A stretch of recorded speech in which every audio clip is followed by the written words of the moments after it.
ട്രാവലിവിന്റെ പുതിയൊരു വീഡിയോയിലേക്ക് ഏവർക്കും സ്വാഗതം. കേരളത്തിലെ കൊല്ലം ജില്ലയിൽ ആര്യങ്കാവിനടുത്ത് സ്ഥിതി ചെയ്യുന്ന ഒരു വെള്ളച്ചാട്ടമാണ് പാലരുവി വെള്ളച്ചാട്ടം. കൊല്ലം ജില്ലയിലെ പ്രധാന വിനോദസഞ്ചാര കേന്ദ്രങ്ങളിലൊന്നായ പാലരുവിക്ക് 91 മീറ്റർ ഉയരമുണ്ട്. ഇന്ത്യയിലെ 40ാമത്തെ വലിയ വെള്ളച്ചാട്ടമാണ് പാലരുവി. പ്രദേശത്തെ ഏറ്റവും മനോഹരവും പഴക്കമുള്ളതുമായ വെള്ളച്ചാട്ടം കൂടിയാണ് ഇത്. മലയാളത്തിൽ പാലിന്റെ അരുവി എന്നാണ് ഇതിന്റെ അർത്ഥം. പച്ചപ്പ് നിറഞ്ഞ കാടുകൾക്കും കുന്നുകൾക്കും ഇടയിൽ സ്ഥിതി ചെയ്യുന്ന പാലരുവി വെള്ളച്ചാട്ടം പ്രകൃതി സ്നേഹികൾക്കും സാഹസികത ഇഷ്ടപ്പെടുന്നവർക്കും ശാന്തമായ വിശ്രമം ആഗ്രഹിക്കുന്നവർക്കും ഒരു പ്രിയപ്പെട്ട സ്ഥലമാണ്. അപ്പോൾ നിങ്ങൾ ആദ്യമായിട്ടാണ് ഈ ചാനൽ കാണുന്നതെങ്കിൽ ചാനൽ മറക്കാതെ സബ്സ്ക്രൈബ് ചെയ്യുക. ഒപ്പം തന്നെ തൊട്ടടുത്തുള്ള ബെൽ ഐക്കൺ എനേബിൾ ചെയ്യുക.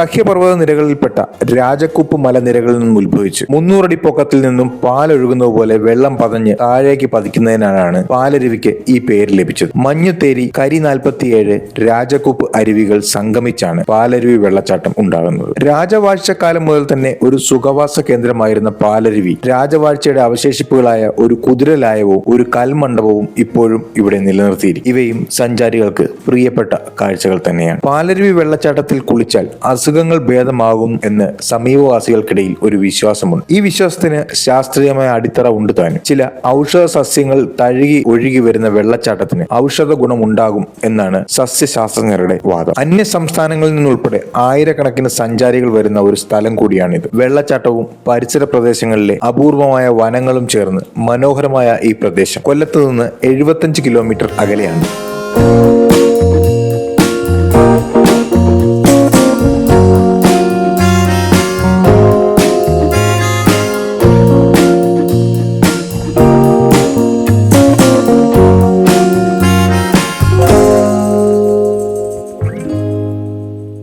അപൂർവ വൃക്ഷങ്ങളും സസ്യങ്ങളും വെള്ളച്ചാട്ടത്തിന്റെ സമീപ പ്രദേശത്തായിട്ടുണ്ട്. രാജഭരണകാലത്ത് നായാട്ടിനും വിശ്രമത്തിനുമായി രാജാക്കന്മാർ ഇവിടെ എത്തിയിരുന്നു. കൊല്ലവർഷം 1099 ഉണ്ടായ വെള്ളപ്പൊക്കത്തിൽ പാലരുവിയിലെ സ്നാനഘട്ടം തകർന്നുവെന്നും രാജാക്കന്മാരുടെ ശ്രദ്ധ തെങ്കാശി കുറ്റാലത്തേക്ക് തിരിയുകയും ചെയ്തതായി പറയപ്പെടുന്നു. പാലരുവി വെള്ളച്ചാട്ടത്തിന് ചുറ്റുമുള്ള വനങ്ങൾ പശ്ചിമഘട്ടത്തിന്റെ ഭാഗമാണ്. സമ്പന്നവും വൈവിധ്യമാർന്നതുമായ സസ്യജന്തുജാലങ്ങൾക്ക് പേരുകേട്ട ഒരു ജൈവ വൈവിധ്യ കേന്ദ്രം കൂടിയാണിത്. ഇടതൂർന്ന സസ്യജാലങ്ങളിൽ ഉഷ്ണമേഖലാ മരങ്ങളും കുറ്റിച്ചെടികളും വിവിധതരം പൂച്ചെടികളും ഇവിടെയുണ്ട്. നിരവധി ഇനം പക്ഷികളും ചിത്രശലഭങ്ങളും ചെറിയ സസ്തനികളും എന്നിവയുടെ ആവാസ വ്യവസ്ഥ കൂടിയാണ് ഈ വെള്ളച്ചാട്ടം. വെള്ളച്ചാട്ടത്തിന്റെ പാരിസ്ഥിതിക പ്രാധാന്യം വർദ്ധിപ്പിക്കുകയും പ്രകൃതി സ്നേഹികൾ മൊത്തത്തിലുള്ള അനുഭവം വർദ്ധിപ്പിക്കുകയും ചെയ്തതിനാൽ കേരള വനം വകുപ്പാണ് ഇപ്പോൾ പാലരുവി സംരക്ഷിക്കുന്നത്. 50 രൂപയുടെ ടിക്കറ്റ് എടുത്താൽ അവർ നമ്മളെ വാഹനങ്ങളിൽ കയറ്റി മുകളിലേക്ക് കൊണ്ടുപോകും. നിലവിൽ സ്വകാര്യ വാഹനങ്ങൾക്ക് മുകളിലേക്ക് പ്രവേശനമില്ല. ഒരു KSRTC ബസ്സും 2 ഫോറസ്റ്റിന്റെ ബസ്സുകളുമാണ് ഇപ്പോൾ ഇവിടെ സർവീസ് നടത്തുന്നത്. അപ്പോൾ വീണ്ടും പുതിയൊരു വീഡിയോയുമായി കാണാം എന്ന് പറഞ്ഞുകൊണ്ട് ഞാൻ ശ്യാം കൃഷ്ണൻ.